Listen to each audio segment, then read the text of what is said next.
आगरा का जो ताजमहल है उसे सुने हैं कि प्यार के निशानी बताया जाता है।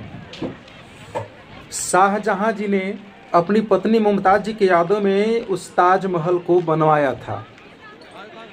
लेकिन सवाल ये खड़ा होता है कि तीसरी पत्नी थी उनकी मुमताज़ जी, उससे पहले उनकी भी 2 शादियां और थी, 2 बीवियां हो चुकी थी।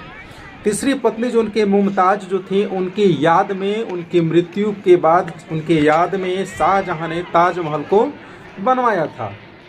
ताजमहल को लोग प्यार के निशानी बताते हैं। अब ऐसे ताजमहल को प्यार की निशानी अब कैसे बता सकते हैं जबकि तीसरी बीवी की याद में जिस शख्स ने इसे बनाया हो, उससे पहले जो उनकी 2 पत्नियां थीं, क्या उनसे उनको प्रेम नहीं होगा?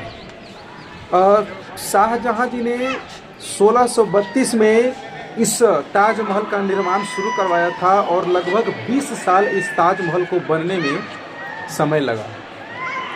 ताजमहल 1632 से लेकर के 20 साल तक, यानी कि 1652 में बन करके तैयार हुआ।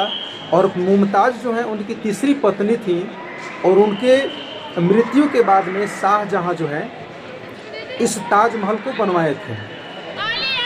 आज भी ताजमहल में काफ़ी लोग की भीड़ होती है, काफ़ी देश विदेशों से ताजमहल को देखने के लिए लोग आते हैं और लुत्फ़ उठाते हैं।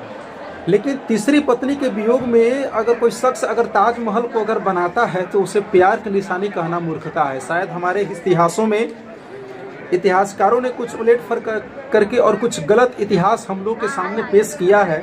मुझे ताजमहल के विषय में एक जान करके हैरानी हुई कि तीसरी पत्नी के वियोग में अगर कोई शख्स अगर ताजमहल को बनाता है तो उसे हम प्रेम की निशानी कैसे कह सकते हैं।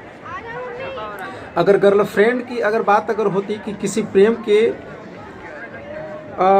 चाहते हुए और इस शख्स ने इस वियोग में इस ताजमहल को बनवाया तो उसकी एक अलग बात है। लेकिन कोई व्यक्ति अगर तीसरी पत्नी के वियोग में अगर बनाए ताजमहल को तो उसे प्यार की निशानी कहना संभवतः गलत हो सकता है।